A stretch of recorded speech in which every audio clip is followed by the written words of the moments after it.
Assalamualaikum warahmatullahi wabarakatuh. Adik-adik sekalian, setelah kemarin kalian mempelajari mengenai sel volta, sekarang kita masuk pada materi baru, yakni potensial elektroda standar. Nah, di sini nanti kita akan mempelajari mengenai elektroda hidrogen, kemudian pengukuran potensial elektroda standar atau E0, kemudian potensial elektroda standar dan potensial sel. Lalu potensial elektroda standar dan reaksi spontan, dan yang terakhir daya oksidasi dan daya reduksi. Sebelumnya kita review dulu materi kemarin mengenai deret volta. Di sini kita lihat pada deret volta semakin ke kiri, maka logam di sini akan semakin mudah teroksidasi atau mudah mengalami oksidasi. Sifatnya itu akan semakin kuat reduktornya.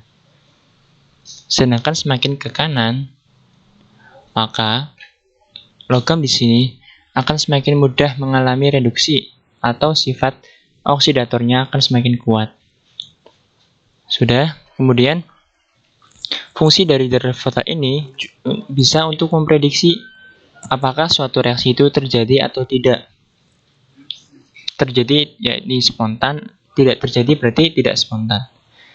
Kakak punya dua persamaan redoks. Yang pertama ada PT plus 2Ag plus menjadi PT2 plus ditambah 2Ag. Kita lihat di sini yang mengalami oksidasi kan PT dari bilox 0 menjadi plus 2. Dan yang mengalami reduksi itu Ag dari plus 2, di sini kan plus 1 dikalikan dengan koefisien plus 2 menjadi 0. Sekarang kita lihat pada deret volta. Antara Ag dan PT, yang mengalami oksidasi itu kan yang Ag, karena terletak di sebelah kiri. Kan tadi kan semakin ke kiri semakin mudah mengalami oksidasi, ya kan? Nah, sedangkan yang PT di sini itu mengalami reduksi, sedangkan pada persamaan PT di sini itu mengalami oksidasi.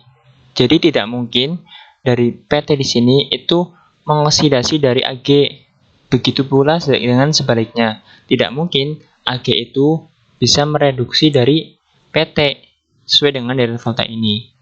Maka persamaan yang pertama itu tidak spontan atau tidak terjadi. Kemudian pada persamaan yang kedua, kita lihat ada persamaan 3Ag plus ditambah Al menjadi 3Ag plus, menjadi 3Ag ditambah Al3 plus. Kita lihat di sini kan yang mengalami oksidasi kan Al dari 0 menjadi plus 3. Sedangkan yang mengalami reduksi itu Ag dari plus 3 di sini plus 1 kali 3 menjadi 0. Ag mengalami reduksi, sedangkan Al mengalami oksidasi. Sekarang kita cek di sel voltanya apakah bisa reaksi ini terjadi. Kita lihat Al di sini, sedangkan Ag di sebelah sini.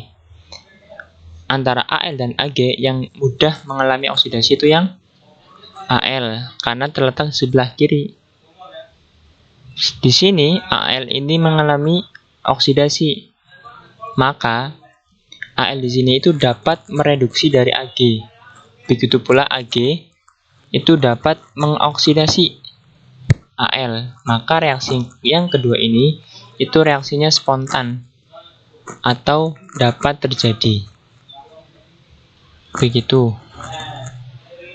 Sekarang kita masuk pada elektroda hidrogen. Elektroda hidrogen itu sebagai elektroda standar. Kenapa? Para ilmuwan itu telah melakukan percobaan di sini dengan kondisi di mana tekanannya 1 atm dan suhunya 25 derajat Celcius. Didapat potensial elektroda dari hidrogen itu 0. Dengan persamaannya 2H plus ditambah 2 elektron menjadi H2 dalam bentuk gas. Maka elektroda hidrogen ini itu digunakan sebagai elektroda standar.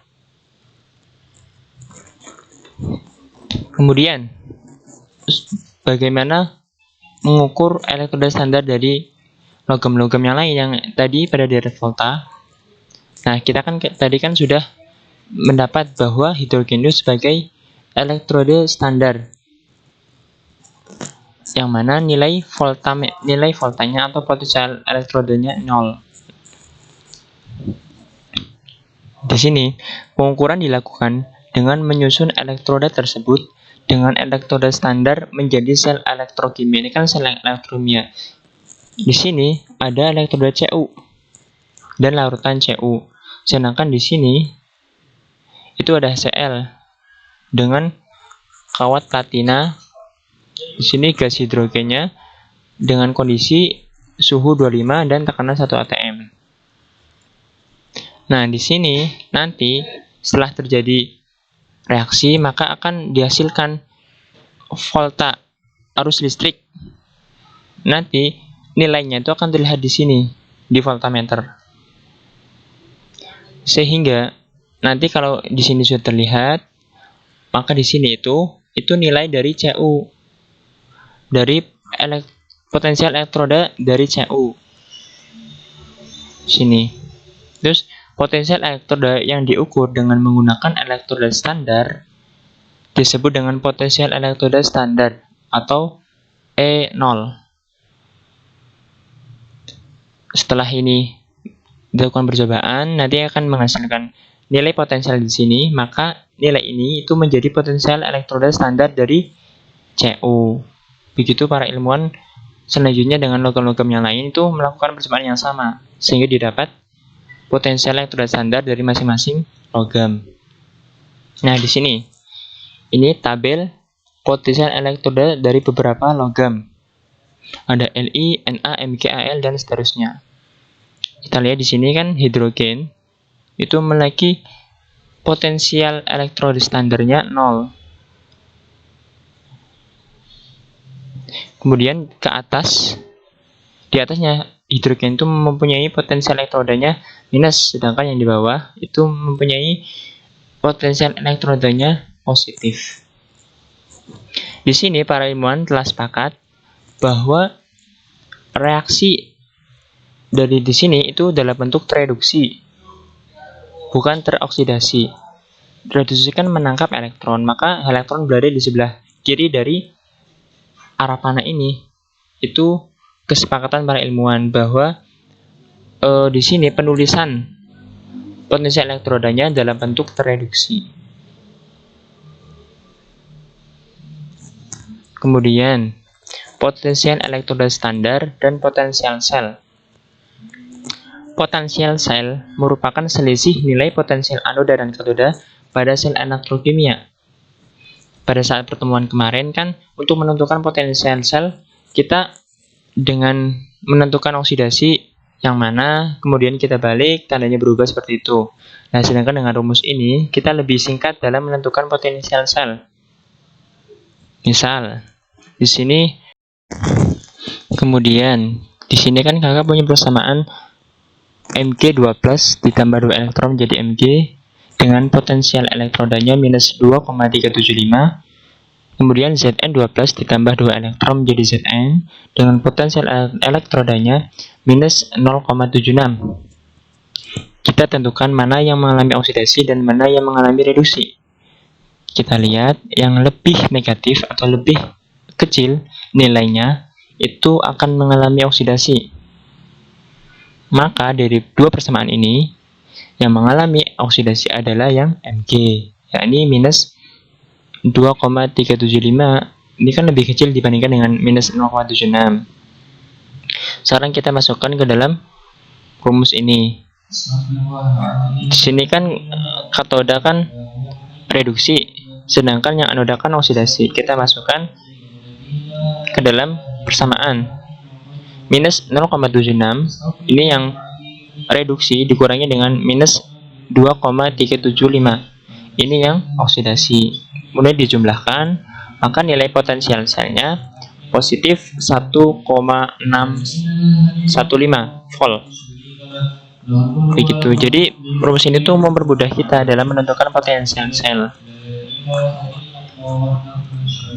Nah, di sini sudah dijelaskan di awal, sudah singgung juga, reaksi spontan itu jika potensial selnya itu positif atau lebih dari 0.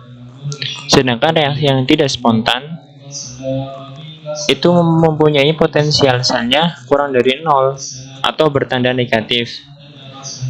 Nah, reaksi yang tidak spontan di sini itu harus menggunakan energi lain agar reaksinya itu dapat terjadi. Seperti pada elektrolisis yang belum kita pelajari, yang mungkin beberapa pertemuan selanjutnya akan dibahas mengenai elektrolisis, bahwa reaksinya itu dapat terjadi jika dialirkan arus listrik. Kan mereka kan mempunyai potensial selnya kan negatif, jadi tidak spontan, maka harus menggunakan energi lain agar reaksinya dapat terjadi. Dan yang terakhir kan ada daya oksidasi dan daya reduksi. Pada tabel semakin ke atas semakin negatif potensial selnya, maka akan semakin mudah mengalami oksidasi, sehingga sifatnya akan semakin kuat reduktornya. Jadi misal antara Li dan Al, yang mempunyai sifat reduktor paling kuat tuh yang Li, karena mempunyai potensial selnya yang bertanda negatif, semakin negatif. Begitu pula sebaliknya, semakin ke bawah akan semakin mudah mengalami reduksi, sehingga sifatnya akan semakin kuat oksidatornya. Semakin ke bawah, sifat oksidatornya akan semakin kuat. Seperti itu. Demikian penjelasan dari kakak mengenai potensial elektrolit standar. Kurang lebihnya mohon maaf. Semoga bisa memahamkan. Wassalamualaikum warahmatullahi wabarakatuh.